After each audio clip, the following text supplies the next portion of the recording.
जनतेला चांगल्या सुविधा मिळाव्यात यासाठी शासनामार्फत जिल्ह्यात विविध विकास कामे केली जात आहेत। विकास कामे राबवताना वीज, पाणी, आरोग्य, रस्ते, वाहतूक, कृषी विषयक सेवांबाबत यंत्रणांनी अधिक दक्षता घ्यावी असे निर्देश पालकमंत्री डॉक्टर सुरेश खाडे यांनी आज जिल्हा नियोजन समितीच्या सभेत दिले।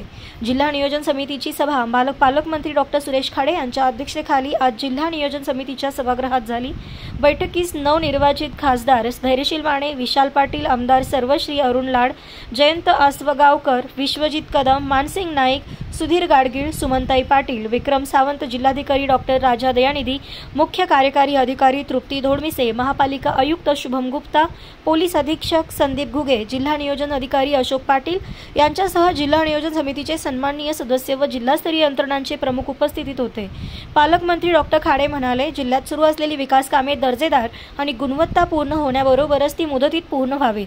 विकास कामातून जिल्ह्याचा विकासाचा वेगळा पॅटर्न तयार व्हावा। विकास कामांसाठी निधीची कमतरता भासू दिली जाणार नाही असेही पालकमंत्री डॉक्टर खाडे म्हणाले। जिल्ह्यात विविध यंत्रणांमार्फत राबवण्यात येत असलेल्या कामांची माहिती लोकप्रतिनिधींना द्यावी। यंदाच्या खरीप हंगामाचे कृषी विभागाने सुयोग्य नियोजन करावे। हंगामात शेतकऱ्यांना मुबलक बी बियाणे, खते उपलब्ध व्हावेत। बोगस बियाणे, खते विक्री करणाऱ्यांवर कठोर कारवाई करावी अशी सूचना पालकमंत्री डॉक्टर खाडे यांनी बैठकीत दिल्या। यावेळी खरीप हंगामासाठी बी बियाणे, रासायनिक खते उपलब्ध असल्याचे कृषी विभागामार्फत सांगण्यात आले। 3-5 कोटी पण जाईल सगळ्यांनी वजन घटेल। दुसरं, शासकीय वैद्यकीय महाविद्यालय सिव्हिल हॉस्पिटल जे आपलं आहे, आपण त्यांनाही DPCतून पैसा दिला गेला। CT स्कॅन मशीन 10 कोटी 50 लाखाचं आपण केलं। MRI मशीन 25 कोटी रुपयाचं केलं आपण। सोलर 4 कोटीचे केले आपण। CSCD विभाग 4 कोटी 50 लाख रुपये दिले। मेडिकल सर्व्हिसेस उपकरणे आपण 7 कोटीची दिली आणि अत्याधुनिक मशिनरी व ऑपरेशन थिएटर्स म्हणजे आपल्याला आता आपल्या सिव्हिल हॉस्पिटलमध्ये नेहरू सर्जन पण आपल्याला उपलब्ध झाले। डोक्याचे ऑपरेशन होतील, मणक्याचे ऑपरेशन होतील, त्यासाठी 12 कोटी असे रुपये दिले। आता CT स्कॅन मशीन आणि MRI मशीन हे आता जवळजवळ तयार आहे। आता त्याचे टेस्टिंग चालू झालेलं आहे। मशीन आल्या परदेशातून आणि त्या टेस्टिंग ह्या मशीन आपण स्पेशल घेतल्या। त्या स्पेशल मशीन म्हटल्यानंतर पहिल्या ज्या मशीन होत्या त्या थोड्या कालावधीमध्ये त्या करायच्या, CT स्कॅन व्हायचं पण आता ह्या CT स्कॅन मशीन फास्ट होतील आणि क्वांटिटी पण जास्त होईल अशा आपण लेटेस्ट मशीन आपण आणलेल्या आहेत आता। त्यामुळं एक सिव्हिलला कुठली दिली? MRI मशीन आपण सिव्हिलला मिरजेला दिली आणि CT स्कॅन मशीन आपण सांगलीला हवी। तर हा एक पैसा आपण मागलेला आपण हा खर्च केलेला आहे। तिसरं, जिल्हा सार्वजनिकमध्ये दुष्काळाचा जे आता एवढा टंचाई पडली, आता पाऊस पडला म्हणून जाणवत आहे, पण मध्ये आपल्याला एक 8-10 महिने आपल्याला एवढा तडाखा उन्हाचा लागला आणि त्यामुळे खूपच प्रॉब्लेम तयार झाला। त्यामध्ये काही तालुक्यामध्ये पहिल्यांदा शासनाने दुष्काळ जाहीर केला होता, पण काही तालुके वंचित राहिले होते।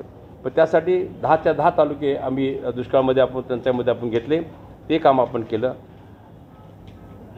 त्यामध्ये 6 तालुके होते, ते 4 तालुके आपण परत घेतले ना।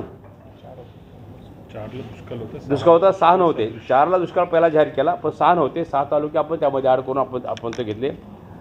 त्यामध्ये जिल्ह्यातील सुमारे 9,70,000 खातेदार शेतकऱ्यांना 13,91,000 रुपयाची जमीन महसूल सूट ह्या टंचाईमधून मिळाली आपल्याला।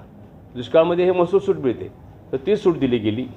शेतकऱ्यांच्या 20 पीक कर्जाचे पुनर्गठन करण्यात आलेल्या तसेच शेतीच्या निगडीत कर्जाच्या वसुलीस आपण स्थगिती दिल्या की कर्ज वसुली करू नका ते सांगितलं। जिल्ह्यात सुमारे 2,47,000 शेतकऱ्यांना वीज बिलमध्ये 33.5% सूट दिली आहेत आपण दिली त्यांना।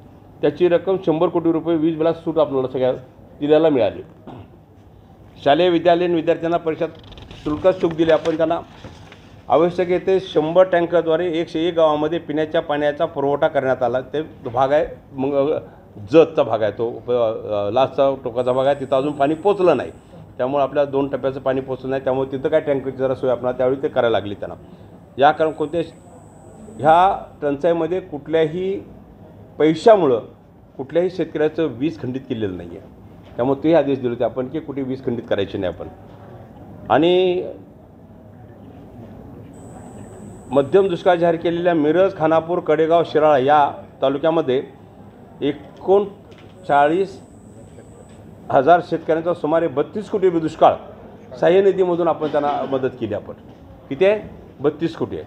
दुष्काळाच्या परिस्थितीत शासनाने दिलेली सांगलीतील नागरिकांना हा दिलासा आहे, त्यामुळे आपण दुष्काळ जास्त करून जाणवून दिला नाही, त्या पद्धतीने आपण ते काम केले.